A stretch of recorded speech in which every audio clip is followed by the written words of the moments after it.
નવસારીના ગણદેવીમાં બિલીમોરા અમલસાણને જોડતા અંબિકા નદીના પુલ પર પડ્યું મોટું ગાબડું.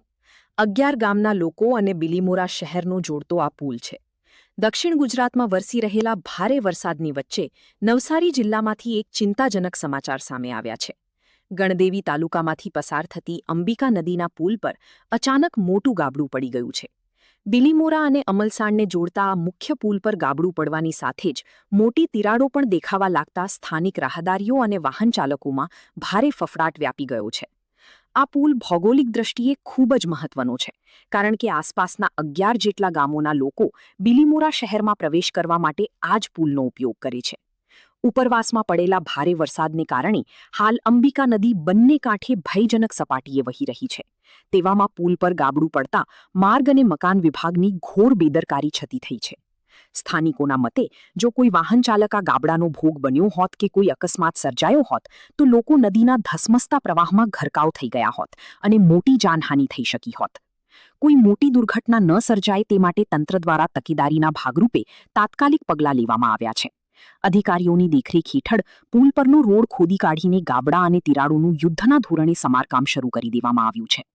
હાલ પૂરતો વાહન વ્યવહાર પ્રભાવિત ન થાય અને સુરક્ષા જળવાઈ રહે તે માટે જરૂરી ડાયવર્ઝન અને સાવચેતીના બોર્ડ લગાવવાની કામગીરી પણ હાથ ધરાઈ છે.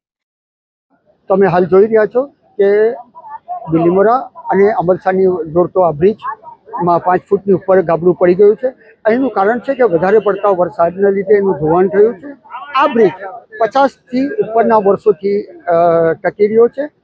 આ બધી બિલીમોરા અને અમલસાણ તેમજ આજુબાજુના ગામોની આજીવાદોરી સમાન છે અને આનું મહત્વ સમજીને આ વિસ્તારના ધારાસભ્ય અને હાલના મંત્રી શ્રી નરેશભાઈ પટેલ સાહેબે પણ એક બાજુમાં જ એક નવો બ્રિજ મંજૂર કરાવ્યો હતો, જેનું કામકાજ પણ ચાલુ થઈ ગયું છે, જે તમે જોઈ શકો છો.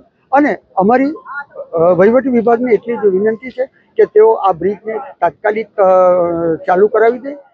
હાલ અમે અંબિકા નદીના મેજર બ્રિજ ઉપર છીએ. વર્ષો જૂનો આ બ્રિજનો એક હિસ્સો ગઈકાલે રાત્રે નદી જ્યારે બંને કાંઠે વહી રહી હતી ત્યારે સોઇલ ઇરોઝનના કારણે એક નાનકડો હિસ્સો બેસી જવા પામ્યો અને આના કારણે જો કે સદનસીબે કોઈ જાનહાનિ પણ નથી થઈ.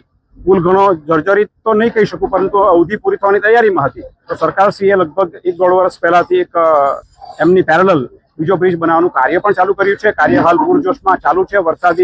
વરસાદના ચોમાસાના કારણે કામ હાલમાં બંધ કરવામાં આવ્યું છે. તો જ્યારે તંત્રને જાણ કરી આ નુકસાન વિશે તો તંત્રએ તાત્કાલિક પગલાં લીધા અને હાલ પૂરજોશમાં કામ ચાલુ છે. લગભગ આવનાર 2-3 કલાકની અંદર બ્રિજ પાછો પુનઃ ચાલુ કરવામાં આવશે.